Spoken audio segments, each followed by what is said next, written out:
أشهد أن لا إله إلا الله وحده لا شريك له وأشهد أن محمدا عبده ورسوله أما بعد فأعوذ بالله من الشيطان الرجيم بسم الله الرحمن الرحيم الحمد لله رب العالمين الرحمن الرحيم مالك يوم الدين إياك نعبد وإياك نستعين اهدنا الصراط المستقيم صراط الذين أنعمت عليهم غير المغضوب عليهم ولا الضالين. Продолжу эту тему. Как я уже рассказывал, враги объявили о том, что посланник Аллаха, мир ему и благословение Аллаха, стал мучеником. В каком состоянии были мусульмане, когда они услышали весть о мученической смерти посланника Аллаха, мир ему и благословение Аллаха? В связи с этим повествуется о том, что когда Ибн Кумах посчитал, что он убил посланника Аллаха, мир ему и благословение Аллаха, он объявил об этом. В другом месте повествуется о том, что объявляющий об этом был сатаной. Он был похож на Джуала или Джуайла ибн Сурака. Джуал был одним из первых мусульман и одним из Ахли Суфа, людей навеса. Посланник Аллаха, мир ему и благословение Аллаха, в битве при Хандаке назвал его Умаром. Одним словом, услышав эту весть, некоторые мусульмане бросились на Джуала, чтобы убить его, но он сказал им: «Это не я объявил об этом».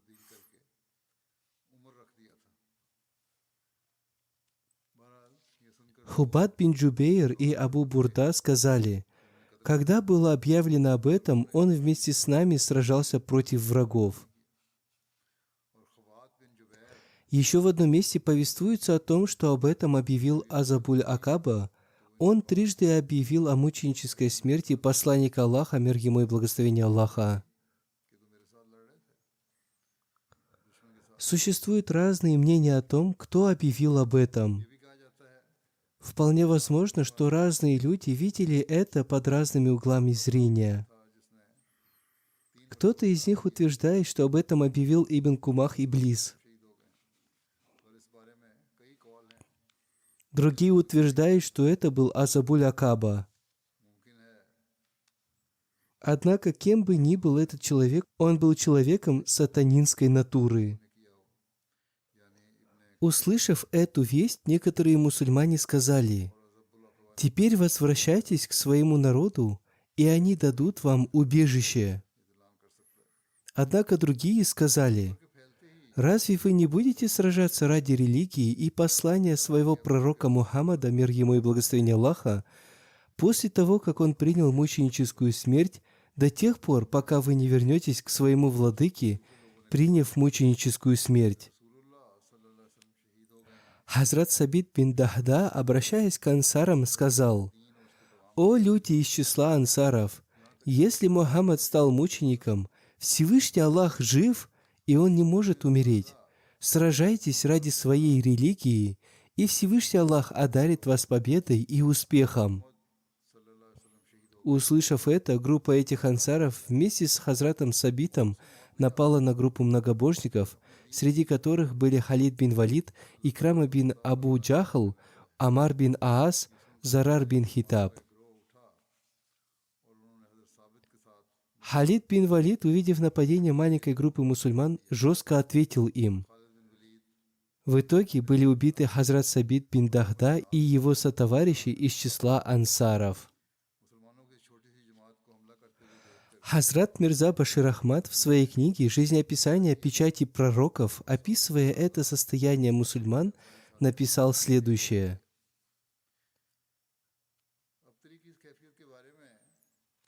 В то время мусульмане были разделены на 3 группы.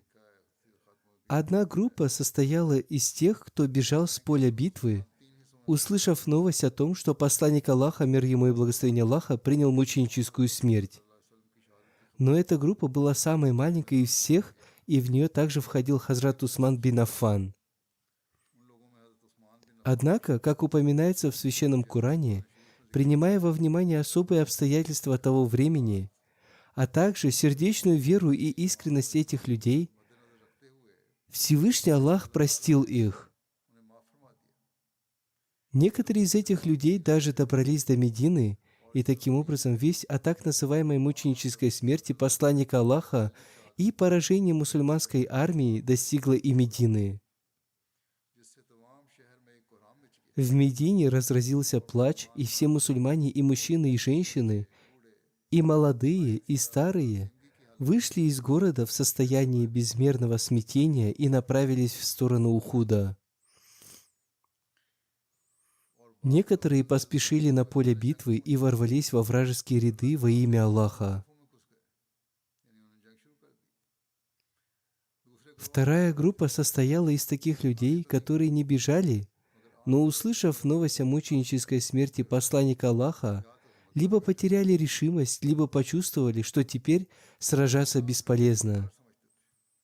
Поэтому они отошли на одну сторону поля боя и сели, низко опустив головы. Третья группа состояла из тех, кто продолжал сражаться безо всякого промедления. Среди них было несколько человек, которые собрались вокруг посланника Аллаха, мир ему и благословение Аллаха, и проявляли беспрецедентные подвиги и доблести, и большинство из них сражались на поле битвы в отдалении друг от друга. По мере того, как эти люди и те, кто принадлежал ко второй группе, продолжали узнавать, что посланник Аллаха, мир ему и благословение Аллаха, жив, эти люди продолжали сражаться и окружали посланника Аллаха, мир ему и благословение Аллаха, словно одержимые безумием. Положение на поле битвы в то время было таким, что армия курайшитов продвигалась вперед со всех 4 флангов, словно свирепые океанские волны. Дождь стрел и камней обрушивался на них на поле боя со всех сторон. Став свидетелями этого опасного положения, эти преданные сподвижники окружили посланника Аллаха, мир ему и благословение Аллаха, по периметру и прикрыли его благословенное тело своими собственными телами. Однако, несмотря на это, всякий раз, когда волна атаки устремлялась вперед, эта горстка людей, отражая ее, металась с места на место, и в это время посланник Аллаха, мир ему и благословение Аллаха, иногда оставался стоять почти в одиночестве.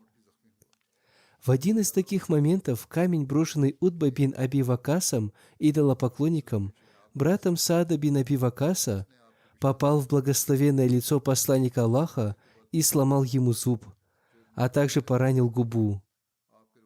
Вскоре после этого другой камень, брошенный Абдуллой бин Шахабом, ранил лоб посланника Аллаха. Затем третий камень, брошенный Ибн Кумахом, попал в благословенную щеку посланника Аллаха, мир ему и благословение Аллаха, отчего 2 кольца шлема вонзились в его щеку. Саад бин Аби Вакас был очень разгневан этим поступком своего брата Утбы и сказал, что никогда еще ему так не хотелось убить врага, как в день Ухуда убить своего брата. Хазрат обетованный реформатор в одном месте рассказал о философии принятия мольбы. Он рассказал об этом подробно и привел в пример это событие. Он сказал: «Если англичане с искренним сердцем, придерживаясь единобожия, попросят меня помолиться за них, то они обязательно одержат победу». Эти его слова были произнесены в 1940 году во время Второй мировой войны. Далее он продолжил: «Это произойдет согласно пророчеству Всевышнего Аллаха, Его словам и моим сновидениям». Хазрат обетованный Мессия, мир ему, очень много молился за этот народ. Однако эти люди усадили на трон Всевышнего Аллаха одного из его рабов, поэтому Всевышний Аллах подвергает их испытаниям. То есть они считают пророка Иисуса его сыном. Таким образом, они подвергаются испытаниям, однако за них было вознесено множество молитв. Далее Хазрат Абитаван Реформатор, вспоминая о Пайгаме, лагорской общине, сказал: «Пусть они не соглашаются с моим мнением, их мнения разошлись с мнением Хазрата Абитаванного Реформатора». Истина заключается в том, что Хазрат Абитаван и Мессия мир ему очень много молился за англичан. Препятствием для принятия его молитв было их идолопоклонство. Все его мольбы будут непременно приняты, если это препятствие будет удалено частично или полностью. Я видел много снов, в которых мне показалось, что мои мольбы удалят их бедствия. Однако это не значит, что все мои мольбы обязательно будут приняты. Если бы это было бы в моих руках, я бы в первую очередь удалил все трудности, с которыми мы сами сталкиваемся. В Священном Коране упоминается о том, что неверные, обратившись к посланнику Аллаха, мир ему и благословение Аллаха, говорили: «Почему не исполняются твои те или иные деяния, если ты считаешь себя возлюбленным Бога?» В ответ Всевышний Аллах изрекает: «О Мухаммад, скажи им: если бы власть была в моих руках, то я забрал бы все блага себе». Одним словом, если для посланника Аллаха, мир ему и благословение Аллаха, не существовало закона о том, что все его молитвы будут приняты, то как это может существовать для меня? Если для посланника Аллаха, мир ему и благословение Аллаха, существовал закон о принятии его молитв тогда, когда этого желал Аллах, либо когда он желал возвысить его честь, Всевышний Аллах проявлял это посредством знамений или принятия мольбы. Может ли быть иным закон для меня или какого-то другого человека? Я признаю, что английская власть имеет возможность либо распять нас на кресте, либо посадить в тюрьму. Тем не менее, в это время они оказываются слабее своего врага. Во время Второй мировой войны англичане оказались в трудном положении. Несмотря на это, я притязаю на то, что их трудности будут удаляться благодаря моим мольбам, поскольку власть англичан над нами существует согласно одному закону, а принятие мольбы происходит согласно другому закону. Во времена посланника Аллаха, мир ему и благословение Аллаха, правитель Персии решил арестовать его, и к посланнику Аллаха, мир ему и благословение Аллаха, прибыл человек с посланием наместника Йемена. Однако еще не было тех, кто должен был его арестовать, и посланник Аллаха, мир ему и благословение Аллаха, обратившись к этому человеку, сказал: «Возвращайся обратно и скажи своему господину, что он не сможет арестовать меня, поскольку мой Бог уже убил его Бога». В конечном итоге Всевышний Аллах побудил сына этого правителя на убийство своего отца. Однако во время битвы при Ухуде враги напали на посланника Аллаха, мир ему и благословение Аллаха. Они забрасывали его камнями, в результате чего у него был сломан зуб. Он также получил ранение в голову. Кольца шлема вонзились в его благословенную голову, и он упал, потеряв сознание.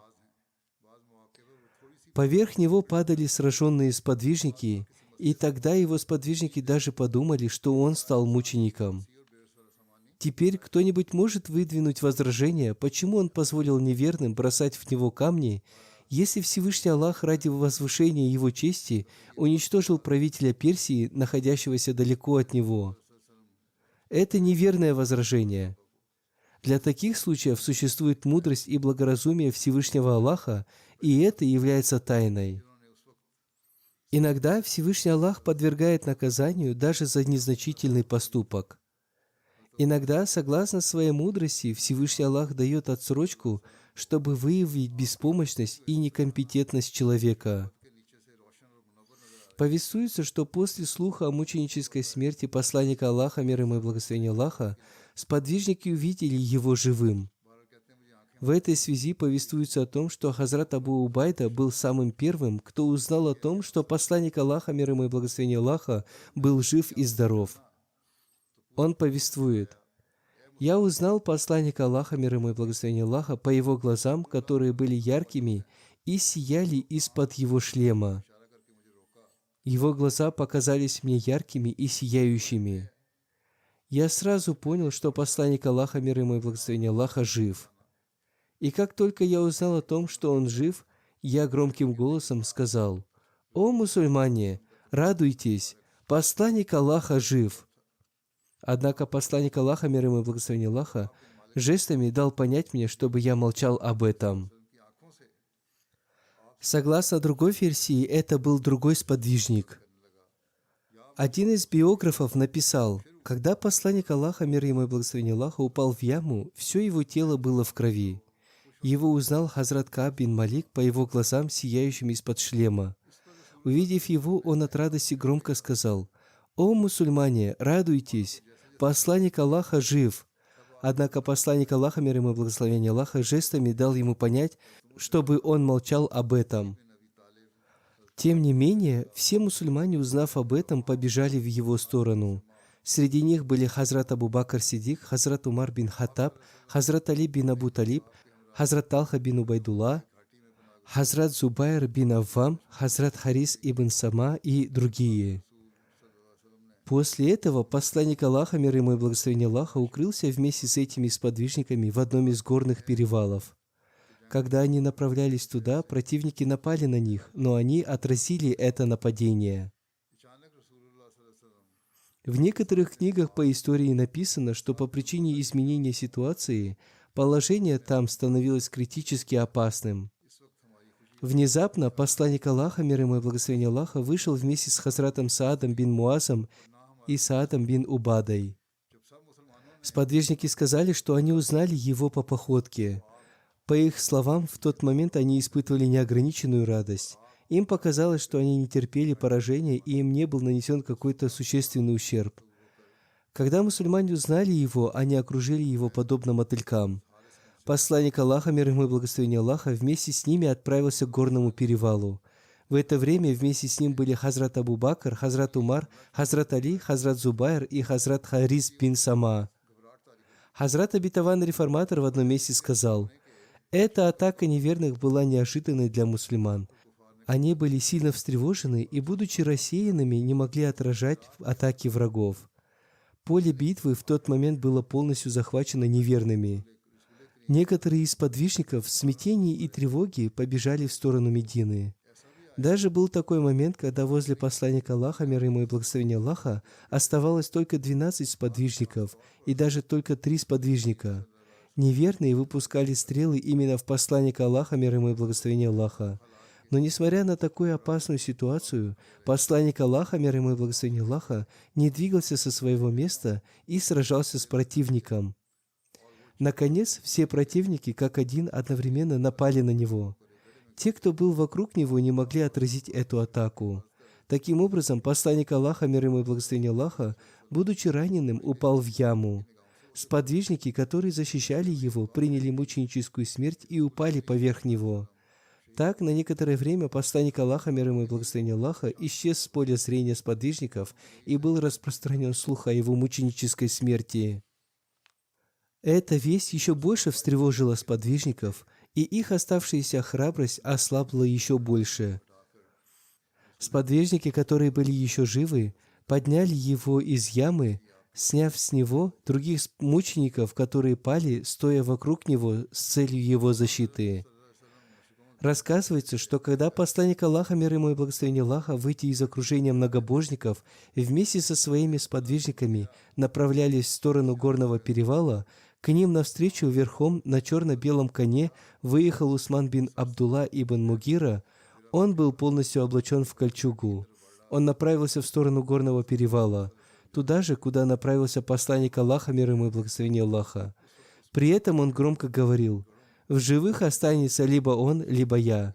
Услышав это, посланник Аллаха, мир ему и благословение Аллаха, остановился. Именно в это время конь Усмана споткнулся и упал в одну из вырытых ям. Хазрат Харис напал на него, и они стали сражаться мечами. Хазрат Харис бин Сама ударил его мечом по ноге. Из-за этого Усман оказался на земле, и Хазрат Харис покончил с ним, взяв его кольчугу и шлем. Увидев это, посланник Аллаха, мир ему и благословение Аллаха, сказал: «Хвала Всевышнему Аллаху за то, что Он уничтожил его». В это время Убайдулла бин Джабир Амри напал на Хазрата Хариса и ранил его в плечо. Хазрат Абу Дуджана бросился на Убайдуллу и, убив его, пришел к посланнику Аллаха, мир ему и благословение Аллаха. Хазрата Хариса унесли с собой сподвижники.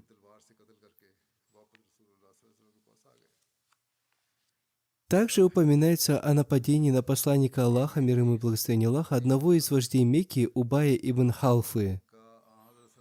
Повествуется следующее.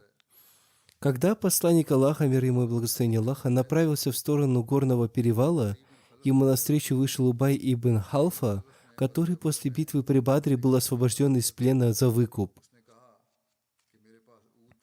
Он сказал: «Это мой конь по кличке Уд. Я ежедневно даю ему 1 фар кукурузы, то есть 7,5 килограмм кукурузы. Мой конь очень сильный и здоровый, и я убью Мухаммада, будучи верхом на нем». Узнав об этом, посланник Аллаха, мир ему и благословение Аллаха, сказал: «Нет, это я убью его». Согласно одной из версий, эти слова он говорил еще до переселения посланника Аллаха, мир ему и благословение Аллаха, из Мекки. Поэтому посланник Аллаха, мир ему и благословение Аллаха, в битве при Ухуде, обратившись к сподвижникам, сказал: «Я опасаюсь, что Убай ибн Халф нападет на меня сзади. Предупредите меня, если вы увидите его». Таким образом, Убай, верхом на коне и облаченный в доспехи, отправился к посланнику Аллаха, мир ему и благословение Аллаха, и посланник Аллаха, мир ему и благословение Аллаха, увидел его. Первыми его словами были: «Где Мухаммад? Если он выживет, то я не выживу». Против него вышел Хазрат Мусаб бин Умейр, который защищал посланника Аллаха, мир ему и благословение Аллаха. Однако Убай убил его в поединке. Сподвижники, обратившись к посланнику Аллаха, мир ему и благословение Аллаха, сказали: «Если вы пожелаете, мы покончим с ним». Согласно другой версии, сподвижники вышли против Убая, однако посланник Аллаха, мир ему и благословение Аллаха, повелел им освободить для него путь. Когда он приблизился, посланник Аллаха, мир ему и благословение Аллаха, сказал: «О лжец, куда ты бежишь?» Затем посланник Аллаха, мир ему и благословение Аллаха, взял в руки копье Хазрата Хариса бин Сама. Согласно другой версии, копье Хазрата Зубейра бин Аввама.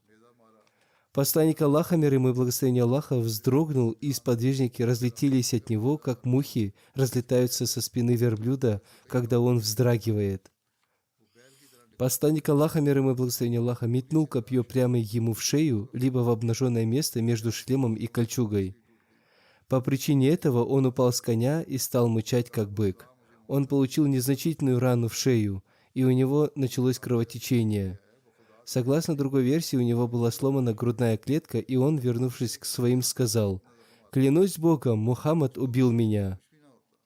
Его люди сказали: «Разве у тебя разорвало сердце? Клянемся Богом, с тобой ничего не случилось. Ты получил только небольшую царапину. Из-за такой царапины не пострадает даже глаз». На что он ответил: «Клянусь Латом и Уззой. Если бы люди из племени Зуль-Маджаз и Рабия или Мазар получили такую же рану, как у меня, они погибли бы. Поскольку Мухаммад, еще будучи в Мекке, сказал, что убьет меня, клянусь Богом, если бы Мухаммад плюнул в меня, я бы умер». Когда многобожники вернулись обратно, он умер в местности Сарф. Сарф – это большая долина, которая в настоящее время называется Навария. Эта долина была 7-м пунктом назначения или лагерем посланника Аллаха, мир ему и благословение Аллаха, во время его прощального хаджа. Она находится недалеко от Танима, на расстоянии 9-10 миль от Мекки. В связи с этим Хазрат Мирза Башир Ахмад написал: «После того, как курайшиты немного отступили, и мусульмане, присутствующие на поле боя, увидели посланника Аллаха, мир ему и благословение Аллаха, они собрались вокруг него. С этой группой сподвижников посланник Аллаха, мир ему и благословение Аллаха, немедленно начал подниматься на вершину горы и достиг безопасного горного перевала. В пути Убай бин Халфа, вождь Мекки, увидел посланника Аллаха, мир ему и благословение Аллаха, и, будучи ослепленным своей враждой и злобой, он произнес следующие слова о пророке Аллаха, мир ему и благословение Аллаха: «Если Мухаммад сбежит живым, тогда мне конец». Сподвижники попытались удержать его, но посланник Аллаха, мир ему и благословение Аллаха, сказал: «Оставьте его и позвольте ему подойти ко мне». Когда он приблизился к нему на близкое расстояние, чтобы напасть на него, посланник Аллаха, мир ему и благословение Аллаха, взял копье и нанес один удар, от которого он закружился и упал на землю. Затем он встал и с воплями побежал обратно, и хотя рана была не слишком серьезной, он умер, не добравшись до Мекки. Прибытие посланника Аллаха, мир ему и благословение Аллаха, вместе с подвижниками на горный перевал. Ибн Исхак повествует: после слухов о мученической смерти посланника Аллаха, мир ему и благословение Аллаха, и после того, как сподвижники рассеялись, раньше всех посланника Аллаха, мир ему и благословение Аллаха, увидел Кааб бин Малик, который повествует: «Я увидел сияющие глаза посланника Аллаха, мир ему и благословение Аллаха, из-под его шлема и громким голосом сказал: «О мусульмане, радуйтесь, посланник Аллаха жив!» Однако посланник Аллаха, мир ему и благословение Аллаха, жестами дал мне понять, чтобы я замолчал. Когда мусульмане узнали о том, что посланник Аллаха, мир ему и благословение Аллаха, жив, они вместе с ним отправились в сторону горного перевала. Вместе с ним были Хазрат Абу Бакр Сиддик, Хазрат Умар, Хазрат Али, Хазрат Талха бин Убайдулла, Хазрат Зубайр бин Авам, Харис бин Сама и другие. Когда посланник Аллаха, мир ему и благословение Аллаха, достиг этого места, группа курайшитов стала преследовать его. Среди них был Халид бин Валид. Увидев их, посланник Аллаха, мир ему и благословение Аллаха, стал молиться против врагов следующими словами: «О Аллах, не позволяй им одержать победу над нами. У нас нет силы и мощи, кроме Твоей силы и мощи». После этого Хазрат Умар Фарук вместе с несколькими мухаджирами вышли сражаться против курайшитов и вынудили их отступить. В связи с этим Хазрат Мирза Башир Ахмад в своей книге «Жизнеописание печати пророков» написал: когда посланник Аллаха, мир ему и благословение Аллаха, достиг горного перевала, группа курайшитов под командованием Халида бин Валида погналась за ними, чтобы напасть на них. Однако по повелению посланника Аллаха, мир ему и благословение Аллаха, группа сподвижников под командованием Хазрата Умара сразилась с ними и отбросила их. В связи с этим в еще одной книге по истории повествуется следующее. Хазрат Зубейр повествует: в день битвы при Ухуде посланник Аллаха, мир ему и благословение Аллаха, был облачен в двойную кольчугу, но он не смог подняться на холм из-за тяжести кольчуг. Кроме этого, по причине кровотечения из ран на голове и лице, он испытывал слабость. Хазрат Талха присел, и посланник Аллаха, мир ему и благословение Аллаха, сел ему на плечи и таким образом поднялся на вершину холма. По словам Хазрата Джубейра, он слышал, как посланник Аллаха, мир ему и благословение Аллаха, в этот момент сказал: «Талха заслужил для себя рай». И еще в одном повествовании говорится, что когда посланник Аллаха, мир ему и благословение Аллаха, решил подняться на горный перевал, он не смог этого сделать из-за слабости и кровотечения из его раны на голове и тяжести двойной кольчуги. Увидев это, Хазрат Талха бин Убайдулла быстро присел и, подняв его на свои плечи, понес его на вершину холма. В этот момент из-за его благого деяния посланник Аллаха, мир ему и благословение Аллаха, сказал: «Талха заслужил для себя рай».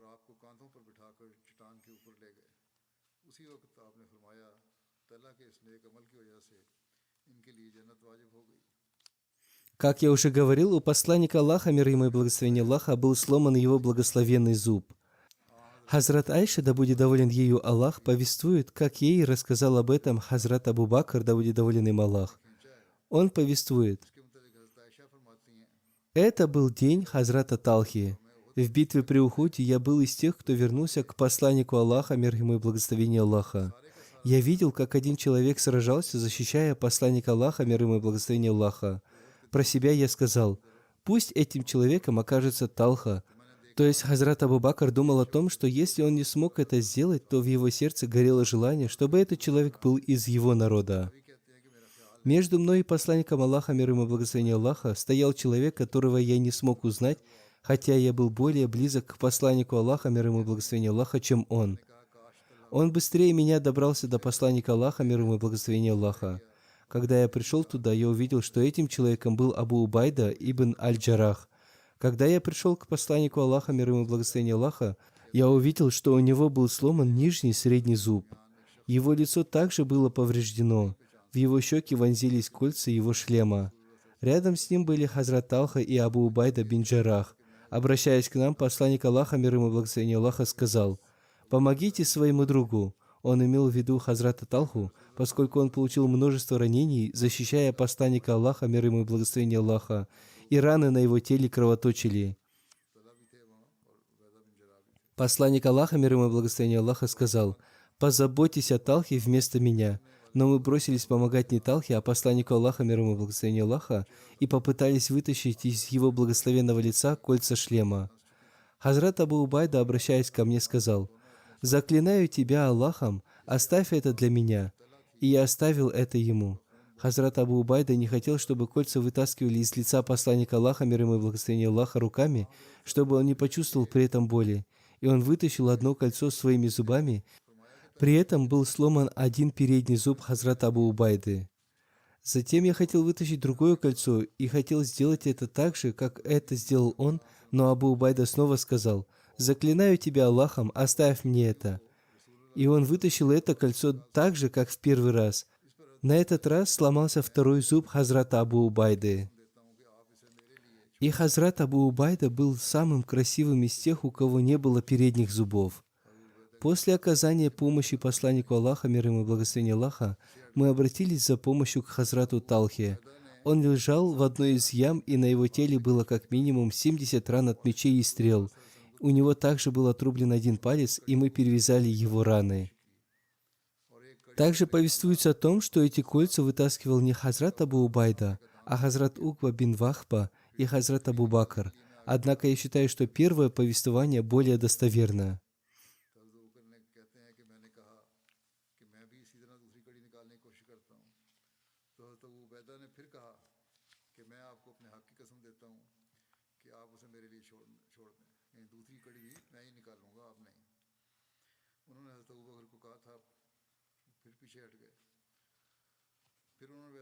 Абу Саид Худри повествует: когда из благословенного лица посланника Аллаха, мир ему и благословение Аллаха, вытащили кольца, с его лица потекла кровь, как вода из наполненного бурдюка.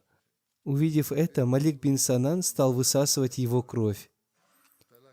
Обращаясь к нему, посланник Аллаха, мир ему и благословение Аллаха, спросил его: «Неужели ты пьешь кровь?» Он ответил: «Да». Посланник Аллаха, мир ему и благословение Аллаха, сказал: «Огонь не коснется того, кого коснулась моя кровь».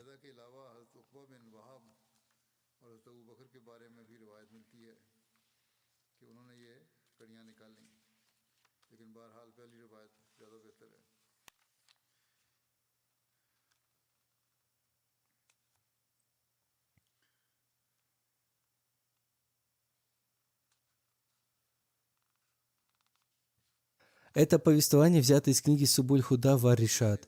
Однако это и некоторые другие его повествования требуют тщательного исследования и размышления.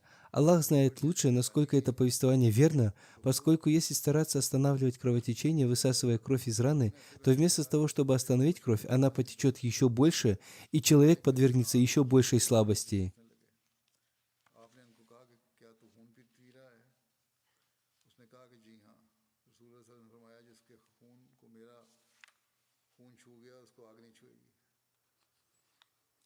Следующие повествования дают ответ на это, и поэтому я считаю это повествование недостоверным. В Сахих Бухари также есть повествование о ранах посланника Аллаха, мир ему и благословение Аллаха. Сообщается, что когда Сахля ибн Саада спросили о ранении посланника Аллаха в день битвы при Ухуде, он сказал: «Клянусь Аллахом, я знаю, кто промывал рану посланника Аллаха, мир ему и благословение Аллаха, и кто наливал воду, и чем его лечили». Фатима, мир ей, дочь посланника Аллаха, мир ему и благословение Аллаха, смывала кровь с его благословенного лица, пока Али приносил в своем щите воду. Когда же она увидела, что вода только усиливает кровотечение, она взяла кусок циновки, сожгла его и приложила золу к его ране, и кровь остановилась. В тот день был сломан один из его передних зубов, лицо было ранено, а шлем на голове разбит.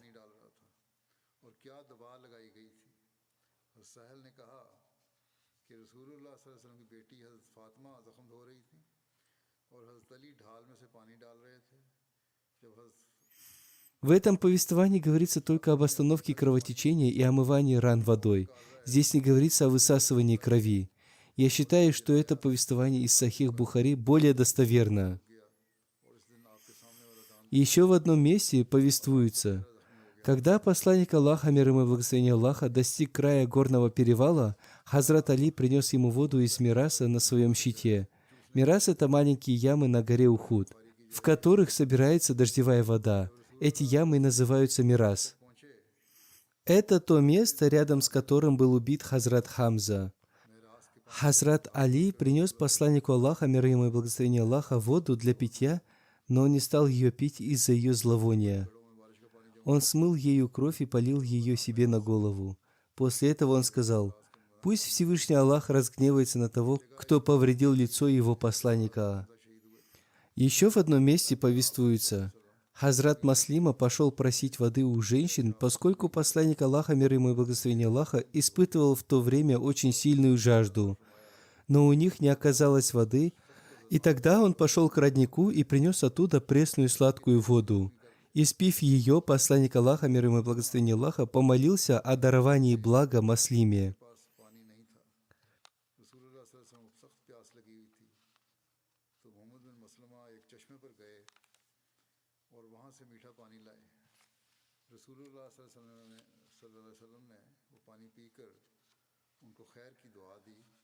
В книге Табарани со слов Сахля бин Саада повествуется: в день битвы при Ухуде посланник Аллаха, мир ему и благословение Аллаха, получил ранение в лицо. Кроме этого, у него был сломан зуб и разбит шлем на его голове. Когда многобожники ушли, женщины-мусульманки, среди которых была и Хазрат Фатима, пришли к сподвижникам. Когда Хазрат Фатима увидела посланника Аллаха, мир ему и благословение Аллаха, она сразу обняла его и затем стала омывать его раны. Хазрат Али лил на них голову со своего щита, но из-за воды кровь потекла еще сильнее. Тогда Хазрат Фатима взяла кусок циновки, сожгла его и приложила золу к его ране, и кровь остановилась. Когда с лица посланника Аллаха, мир ему и благословение Аллаха, стекала кровь, он сам вытирал ее и говорил: «Как может добиться успеха тот народ, который нанес повреждение своему пророку, сломав ему средний зуб, в то время как он призывает их ко Всевышнему Аллаху?»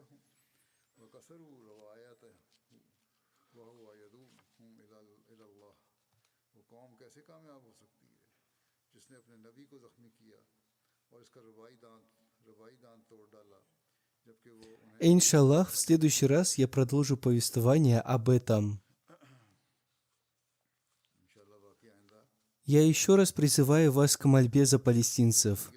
На сегодня положение мусульманских стран таково, что вместо того, чтобы объединиться и помогать Палестине, они стали воевать между собой. Как сообщается, теперь начался вооруженный конфликт между Пакистаном и Ираном. Обе страны обменялись ракетными ударами. Одним словом, опасная ситуация только набирает ход. Пусть Всевышний Аллах одарит мусульманские народы и их лидеров мудростью и пониманием. Пусть Всевышний Аллах поможет им осознать свою ответственность, чтобы они стали единым народом.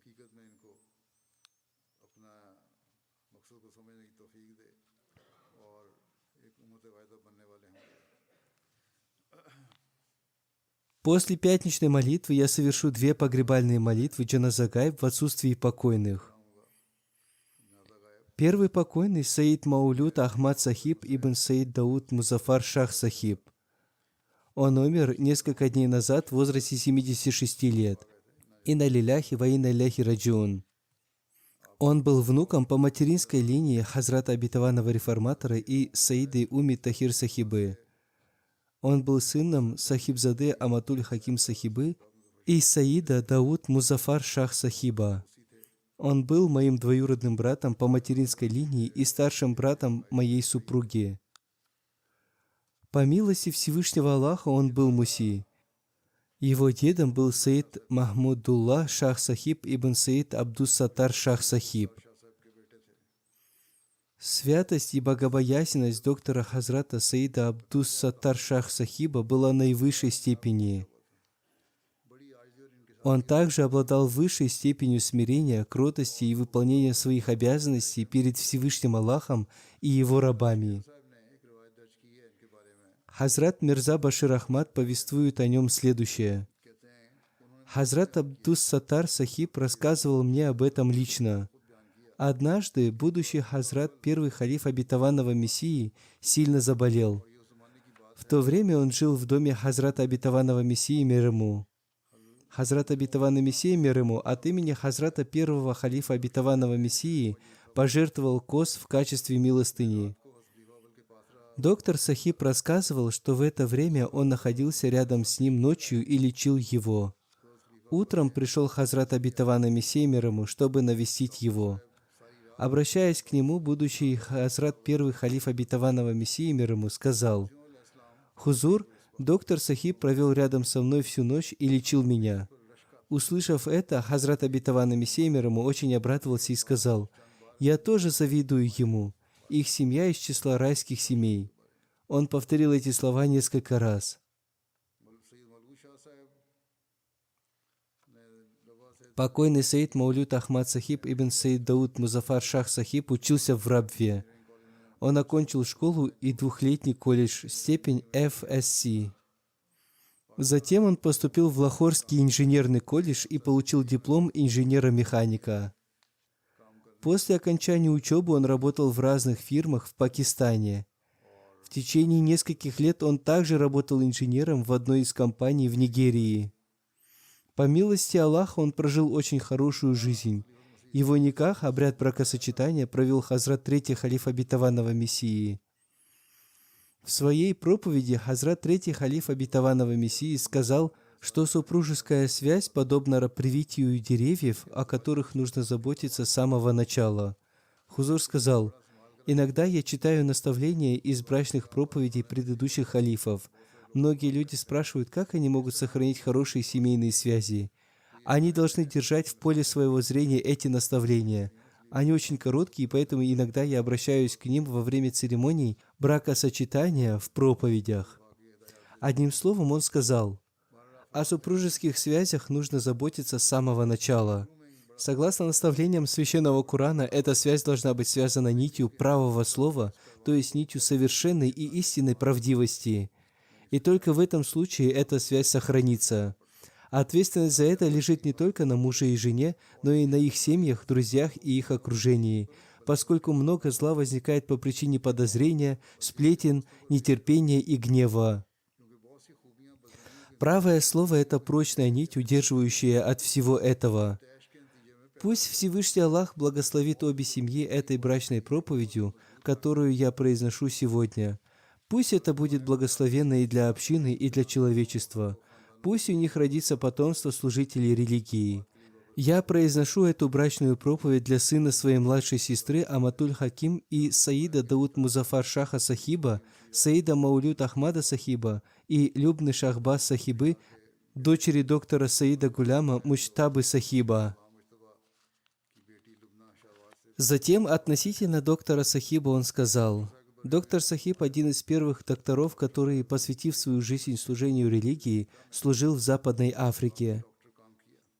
Всевышний Аллах одарил его руки силой исцеления. Сначала он служил в Гане, будучи успешным хирургом. Затем его отправили в Нигерию. Там он также служил в качестве посвятившего свою жизнь служению. После этого он заболел, у него возникли проблемы с сердцем, и он вернулся обратно. Хазрат третий халиф обетованного Мессии молился за него, чтобы Всевышний Аллах одарил его здоровьем и чтобы он снова поехал в Африку. Всевышний Аллах принял его мольбу, и, выздоровев, он снова отправился туда. Он получил возможность служить в Африке в течение долгого времени. Затем Хазрат третий халиф обетованного Мессии молился за покойного, чтобы Всевышний Аллах одарил его возможностью служить религии. В итоге Всевышний Аллах одарил его возможностью добровольного служения религии. Его сын Саид Сауд Ахмад пишет: «Мой отец с самого раннего возраста регулярно совершал пятикратную молитву и после молитвы фаджр читал священный Коран». Хузур добавляет: «Я знаю, что он регулярно совершил молитву тахаджуд и читал священный Коран красивым голосом». Далее его сын пишет: «Ночью перед сном он рассказывал нам события из жизни святых людей. Он регулярно совершал пожертвования и наставлял нас совершать пожертвования. Когда он давал нам карманные деньги, он говорил нам, чтобы мы платили из них свои взносы. Когда он дарил нам подарки на Ид, он говорил, что сначала нужно заплатить свои взносы. У него был отдельный файл для каждого из нас. Когда он советовал нам стать муси, он вводил для этого отдельный файл. Он всегда четко и ясно записывал свои отчеты по взносам. Кроме поста в месяце Рамадан, он всегда постился в месяце Шавваль. Он всегда дважды прочитывал священный Коран в месяц Рамадан и даже старался прочитать его и в третий раз. Он был человеком честной и прозрачной натуры и общительным человеком. Он сохранял свои и старые, и новые связи. Он под разными предлогами расспрашивал о делах, с которыми он был связан. Он был добр и к младшим, и к старшим. Он никогда не держал в своем сердце зла и зависти относительно кого-либо. Если кто-то поступал с ним несправедливо, он сам приходил к нему ради восстановления связи. Хузур говорит: «Я лично свидетельствую о том, о чем пишет его сын. Поистине он обладал этими качествами. Многие из тех, кто написал мне письма о нем, также засвидетельствовали эти его качества».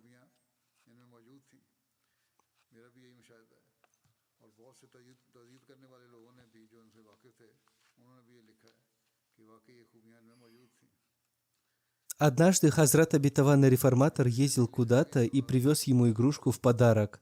Он разобрал эту игрушку на части.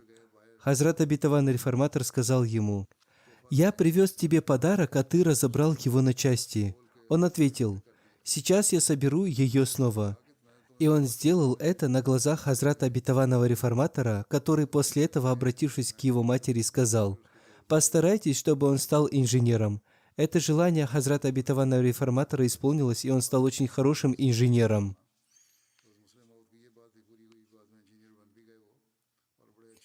Я хочу представить вашему вниманию еще одно наставление Хазрата Обетованного Реформатора, которое важно для всех.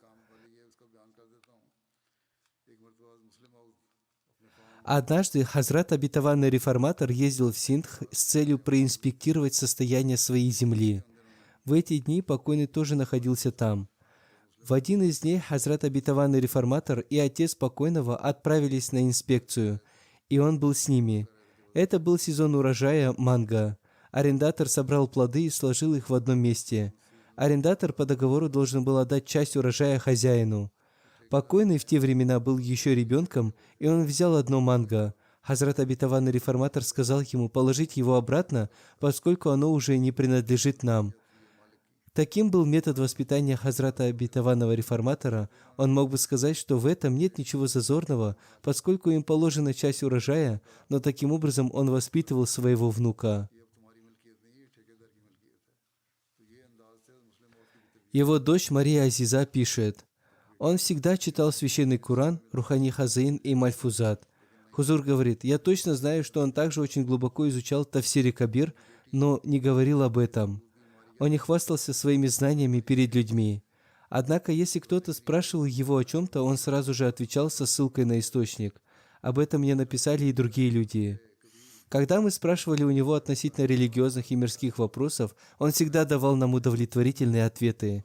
Он всегда советовал нам молиться и говорил, что наше дело возносить мольбы и оставлять его на Всевышнего Аллаха. Пусть Всевышний Аллах простит его и помилует. Пусть Всевышний Аллах хранит его супругу и детей. Пусть Всевышний Аллах одарит их возможностью продолжить его добрые деяния.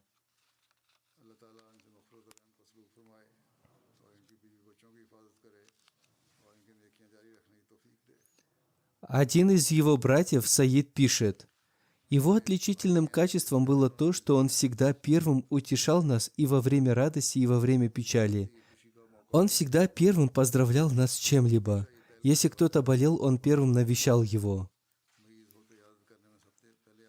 Ханиф Махмуд Сахиб, миссионер, пишет: «Я познакомился с ним в Исламабаде. Он был скромным, интеллигентным, молчаливым человеком с природой дервиша. Он обладал ангельским характером. Он очень сильно уважал тех, кто посвятил свою жизнь служению религии, и особенно миссионеров. Когда я был назначен служить в Рабве, он сохранил нашу связь с ним, созданную в Исламабаде. Он часто искал меня в мечети, чтобы встретиться со мной. Всякий раз, когда я просил его помолиться, он молился и потом спрашивал, решена ли моя проблема. Пусть Всевышний Аллах одарит его детей возможностью, чтобы в них продолжились его добродетели. Второй покойный Акмит Ак Мухаммад Сахиб. Он был главой общины Махдиабад в регионе Дори в Буркина-Фасо. Он умер несколько дней назад в возрасте 65 лет. Инна лиляхи ва инна иляйхи раджиун. Он оставил 2 жен, 10 сыновей и 5 дочерей. Старший миссионер пишет: «Покойный был активным членом общины. Несколько дней назад я совершал поездку в Дори. Он сам лично занимался обустройством семей мучеников. Для них община построила новые дома, и он занимался обустройством их семей. Спустя 2 дня после возвращения домой по причине тяжелого сердечного приступа он потерял сознание, упал и умер. Покойный принял Ахмадият в 1999 году. После принятия Ахмадията он переехал в Махдиабад к Аль-Хаджу Ибрагиму Бидга Сахибу. Вместе с Бидга Сахибом они проповедовали в соседних деревнях, и благодаря их проповедованию было создано много общин. Покойный работал на государственной службе в качестве охранника лесных угодий. Он уволился оттуда по причине появления террористических группировок. Во время и после сбора урожая он всегда собирал закат у всех членов общины. Отчеты по закату он передавал финансовому секретарю общины и брал у него квитанции. В течение 5 лет он удостоился чести служить в качестве главы общины Махдиабада. Он был человеком вежливой и мягкой натуры и никогда не злился. –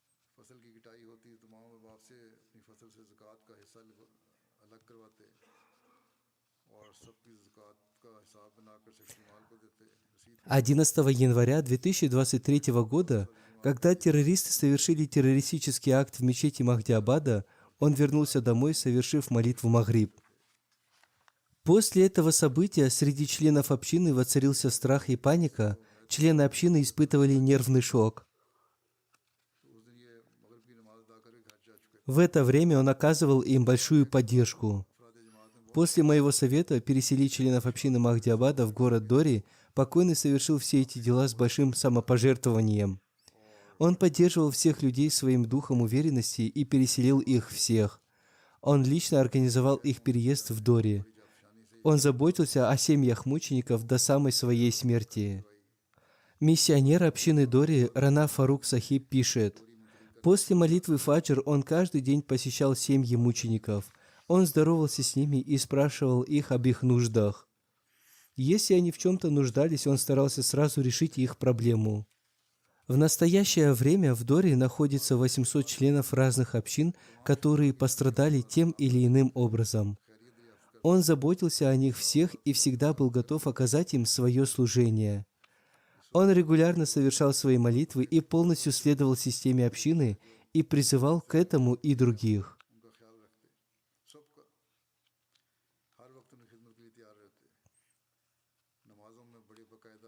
Пусть Всевышний Аллах простит его и помилует.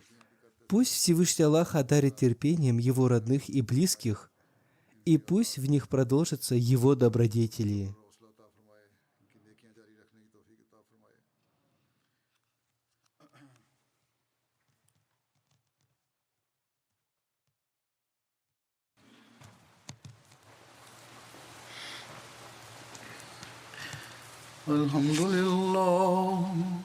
الحمد لله نحمده ونستعينه ونستغفره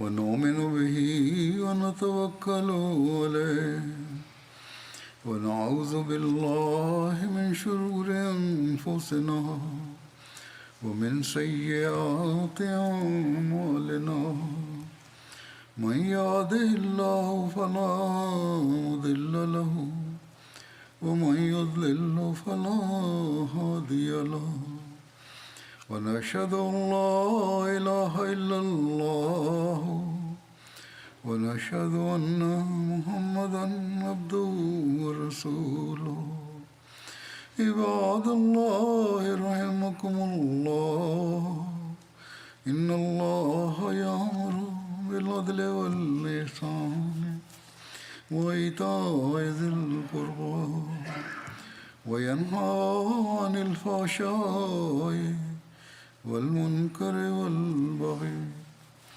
يعظكم لعلكم تذكرون اذكروا الله يذكركم وادعوه يستجب لكم ولذكر الله أكبر